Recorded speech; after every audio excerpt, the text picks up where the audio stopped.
How to know if he or she loves you? I'm going to give you a few examples. Back in 2020, the Holy Spirit really impressed upon me and my husband's heart to get a second dog. I don't know why. We were still in an apartment. We didn't need a second dog. But then the shelter that the Lord told us to go to was in Georgia. We're in South Carolina. So we just obeyed the Lord. We had a particular dog in mind that we really wanted. When we went there, that dog was a no. That dog was crazy.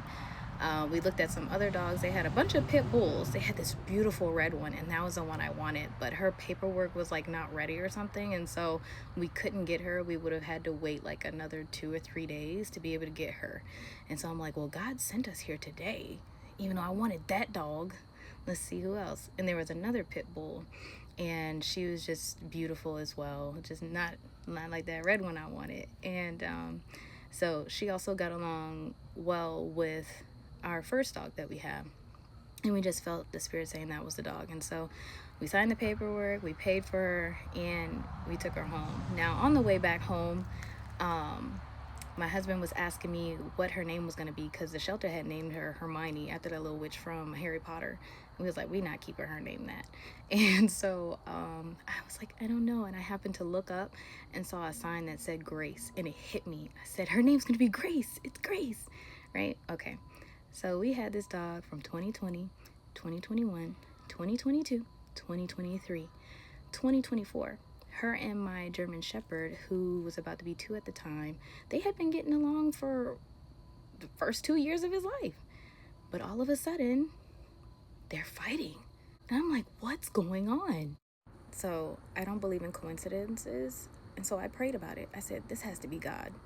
And so I was like, God, what's going on? I'm asking him, like, do we keep her? Do we give her away? All these questions, because I'm like, everything happens for a reason. The only people who don't believe everything happens for a reason are ignorant and stupid people. That's another topic for another day.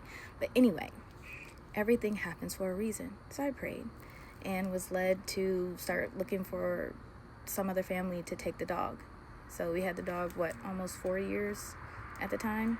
And my husband loved her, but had to get rid of her. I was like, I don't know anyone, okay? So I can't give this dog to anyone. You go to work and ask people who wants a dog. And there were 2 women at the job who said, oh, I'll take a dog. And he gave me the names, and I prayed. And one of the ladies, God said no. And the other person, God said yes. And for the first one, he said no. Like, even though they have the house and the yard, they're not going to take care of her. Like, they're reject her, right? And then the other person was like, yeah, they'll love her. They'll take care of her. And so I'm like, this person's saying, now I had never met these people. I didn't know these people. But God knows everything. So my husband went to work, and he was like, babe, you was right. The one who you said no, her and her husband, like, there was something on it, like she rejected the dog. The husband rejected the dog, like, no. So that my dog would have been miserable. We're not trying to give the dog away to someone who's going to be a jerk or not take care of it or get rid of it right after we give it to him, right? So then the other ones were like, yeah, we're so excited, and she's buying all these bowls and beds and leashes, glittery, like she can't wait to doll her up. So the day finally comes. They come and get the dog.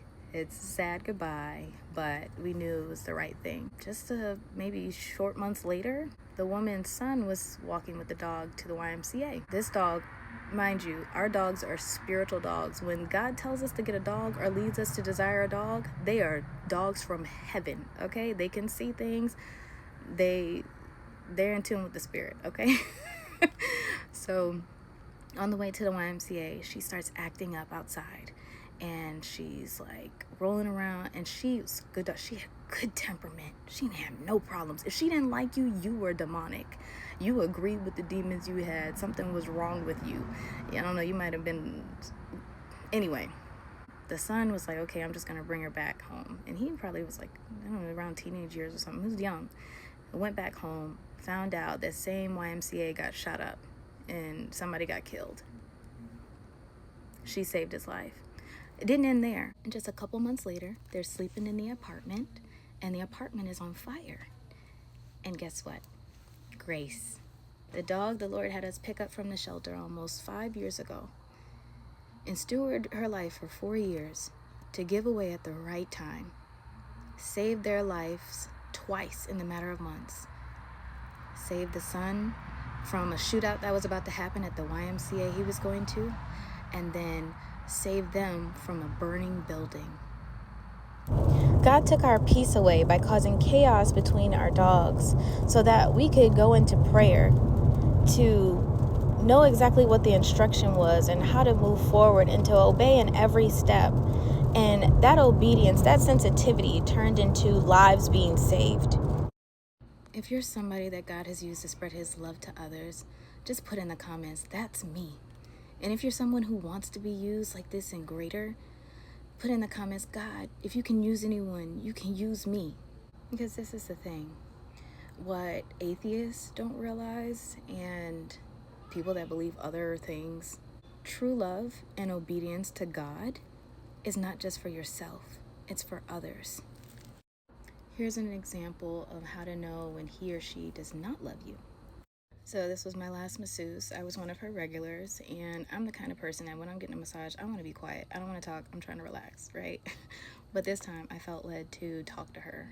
And so I just started talking to her about spiritual things and how the Lord delivered me. And I started talking about how demons enter a person through trauma, and they also manifest as sicknesses and disorders or diseases. And she immediately got overwhelmed and she started crying. And she told me of a story from when she was a teenager that her best friend was violently killed. And when she found out, she was so traumatized, she found out she had high blood pressure. Like, she immediately got sick and found out and was diagnosed with high blood pressure. So from her teenage years to her 60s, she had been suffering from this and didn't know why, but it all clicked for her when I told her that, and she had faith. She was believing. And so I said, well, you have my number, we can connect, my husband and I could pray for you, you can be free from this, And I left, and she goes and talks to one of her fake Christian friends. And I say fake Christians because people that claim to be Christian but say Christians can't have demons are fake Christians. And I know they can't hear God and they don't have a relationship with God. And so she lost faith because that friend ended up telling her, oh, you better watch out for false prophets. And the thing that annoys me is like, did you heal your friend of this high blood pressure while you're talking about beware of false prophets? My husband and I have obeyed the Lord and healed many people and led a lot of people to experience the favor of God and to hear God for themselves. What are you doing? What are you doing? I've experienced that a lot here in South Carolina. There's a lot of fake Christians here. So she was conflicted and her faith was zapped. Because you can't tell people about the blessings that God's about to give you with people who don't have faith. They will zap you. Bad company corrupts good morals. So the same thing, faithless people will corrupt faith-filled people. She never showed up for a women's group. She never did anything with that information I gave her. She still has high blood pressure. The last story is about a young pregnant woman who was a sister of someone that I was briefly mentoring, and we invited them to a deliverance conference we were going to. While there, my husband got a word of knowledge for her saying that the devil wants to take the baby out, but your instruction is to consecrate the baby, give the baby to the Lord, and live for the Lord, give that baby to God. We left that meeting and we knew something was off, but the Lord didn't reveal that to us. The sister later revealed it to us that that baby was conceived through a homosexual dealings. So that was her and her girlfriend trying to have that child, and that's one of the open doors that allowed the attack from the enemy to take that, because sin is the open door. And y'all don't come for me about the LGBTQ community, because I was delivered from that community. Okay, I know, I can speak, I know what I'm talking about. Anyway, she ended up having a dream that her brother gave her over to a marine spirit, and when she woke up, she couldn't feel the baby anymore. At least that's from my memory, what I remember from the situation. And she had to go to the hospital. I was praying all that night, and the next morning I went to the hospital and I was going to pray. I just felt resurrection power, and I didn't know why, because I didn't know, they weren't giving me any details. They were just like, pray, she's in the hospital and has this baby and everything. They're not allowing people to go in. You can't have more than one visitor or two visitors at a time or something. And so the girlfriend of the girl who was pregnant was there. And God said, the gay girl needs to leave. You need to end that relationship if you want this baby to be saved. I didn't know what was going on. I just knew, like I said, I'm going with resurrection power. And she refused to kick the girlfriend out, her girlfriend out. And the sister was like, I'm so sorry. Like, she won't listen and all this stuff. And I'm like, it's okay. I waited for like about an hour, maybe an hour. And then when the Lord told me to leave, I left. And then the Lord told me, don't go back. And as I'm leaving, she calls, and the sister who, with the baby trouble, the lesbian, she's like, oh, please come back and this, that. And the sister's like, I already told her no, like, she's not coming back. So I went home. And I was still praying for the baby. The Lord had gave the baby's name. They had chosen some other name, but the Lord said, no, his name is supposed to be this. And the sister who wasn't pregnant, who I was mentoring, she had sowed a seed into us. And I'm going to mention the amount of the seed because it's important to this situation. She sent us a $500 seed, and I didn't know why. And because I'm like, I didn't go there and I didn't do anything. So I said, Lord, what does this 500 represent? He said that baby was worth 500 men. So this story teaches us about how selfishness and disobedience is a murderer. It's a killer. People be out here complaining about their boss, the president, the prime minister, the governor, they mama, they uncle, they cousin them. But y'all are killing the mighty men in the womb. Abortion is demonic. It's evil. That is one of the most selfish things you can do. When you commit abortion, you hate yourself. You see yourself as valueless. So whatever comes from you, you also see as it having no value. That includes children in the womb. That little baby could have been a president, a righteous one. The Bible says when the righteous rule, the people are glad. The problem is people can't agree on what's righteous and what isn't. People say what's good is evil and what's evil is good. So this baby who was worth 500 men. And there are other stories. I know Apostle Arome talked about a story of a baby's destiny being so great the doctors couldn't even help him. And once they took the baby away from the doctors, that baby was healed.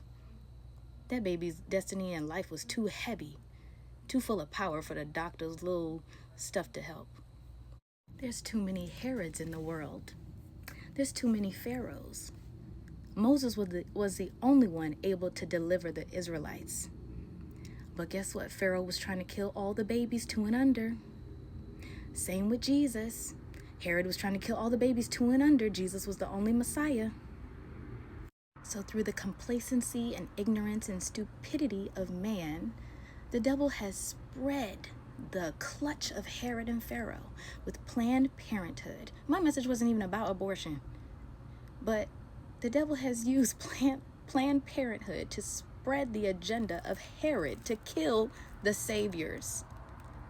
So to wrap all this up, how do you know if he or she loves you?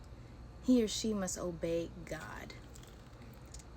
God is love, and you cannot love outside of knowing God and having God. Truly knowing and truly having God. There's a lot of people who have a form of godliness but deny the power thereof. They have no love. To end that story, the baby was a stillborn. I saw the pictures of him. I thought he was alive. He was dead. And I'm like, he can still come back to life. I'm like, he can still come back to life. The sister tells me, oh, they cremated him. So to all the atheists and the people that don't believe anything or the people that believe in other things, you're like, oh, where's your God? That baby died in the womb.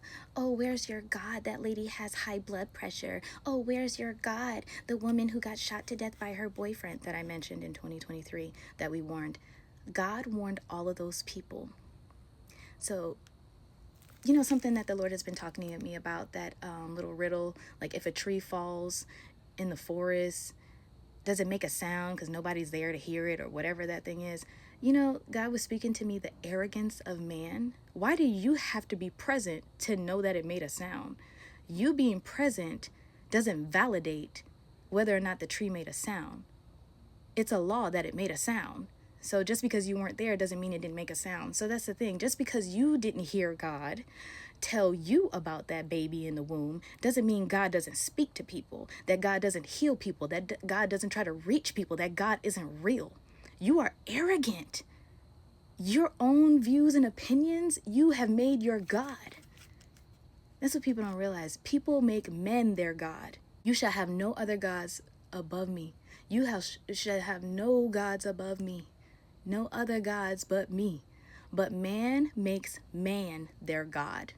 Atheists, they're arrogant. My message wasn't about atheists either. It was about how to know when people love you or don't love you.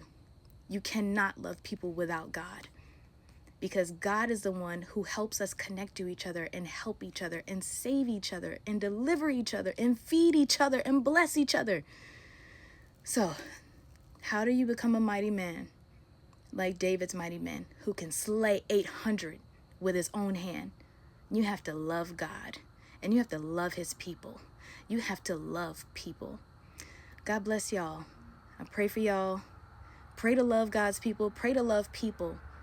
Pray to know God. And I'll see you on the next one. Peace. God bless.